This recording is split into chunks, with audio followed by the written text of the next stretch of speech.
గత ప్రభుత్వ హయాంలో తిరుమల లడ్డూ ప్రసాదంలో నాణ్యత లేని నెయ్యి వాడారనేది వాస్తవమేనని తిరుపతిలో తీతీదే మాజీ పాలక మండలి సభ్యుడు ఓవి రమణ అన్నారు. నెయ్యి టెండర్ అప్పజెప్పిన ఆల్ఫా సంస్థ రకరకాల కెమికల్స్ ద్వారా ఆవు నెయ్యి సరఫరా చేసిందని తెలిపారు. నెయ్యిని నామమాత్రంగా పరీక్షించి వినియోగించారన్నారు.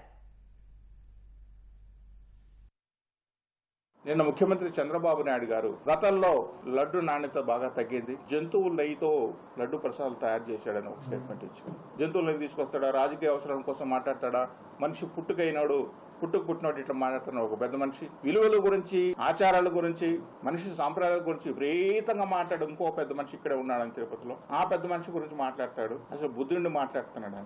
లడ్డు ప్రసాదాల నాణ్యత మీరు చరిత్ర తీసుకుంటే ఆవు నెయ్యే కావాలి.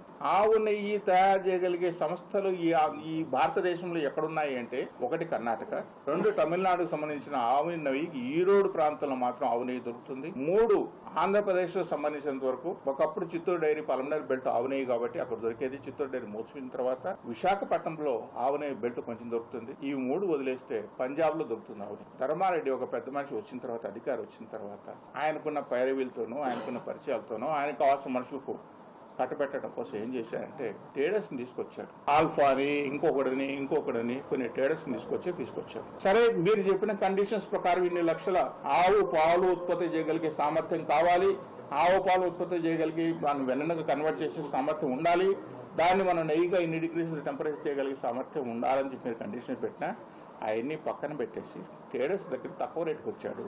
సరే, ఆ ట్రేడర్కి ఎట్లా వచ్చింది నెయ్యి? మరి ఆల్ఫా సంస్థకు ఇంత నెయ్యి ఎక్కడి నుంచి వచ్చిందంటే విదేశాల నుంచి బటర్ ఆయిల్ ఇంపోర్ట్ చేసుకునేవాళ్ళు. బటర్ ఆయిల్ అంటే నెయ్యి కంటే ముందు తయారు చేసే ముందు మనం ఇంతకుముందు మీకు చెప్పినట్లు వెన్న.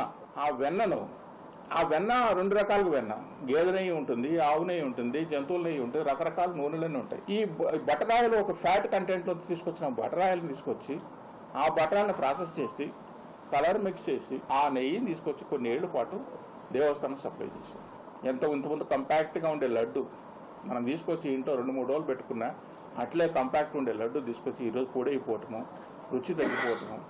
దిట్టం ప్రకారం దిట్టాన్ని మనం పూర్తి స్థాయిలో అమలు చేయాల్సిన బాధ్యత పాలక మండలి పైన ఉంటుంది, అధికారుల పైన ఉంటుంది.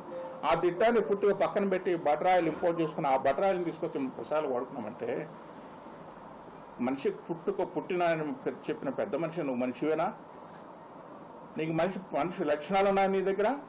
సాక్షాత్ దేవునికి ప్రసాదం తయారు చేస్తున్నాం కదా, ఆ ప్రసాదం బటర్ ఆయిల్ తీసుకొస్తున్నాం కదా, ఆ బటర్ ఆయిల్ ఆవునయ్యా కాదా, అది ఆవునయ్యా గేదెనయ్యా లేకపోతే జంతువులయ్యా తెలుసుకోవాల్సిన విశేషణ కూడా నీకు లేదా? విలువలు, విశ్వాసాలు, దేవుడు నామాలు, పంచలు రకరకాలు కట్టుకుంటావే, నీ మాత్రం జ్ఞానం లేదా? ఇవాళ మాట్లాడుతున్నావు. చంద్రబాబు నాయుడు గారు చెప్పిన విషయంలో ఏమాత్రం అవాస్తవం లేదు.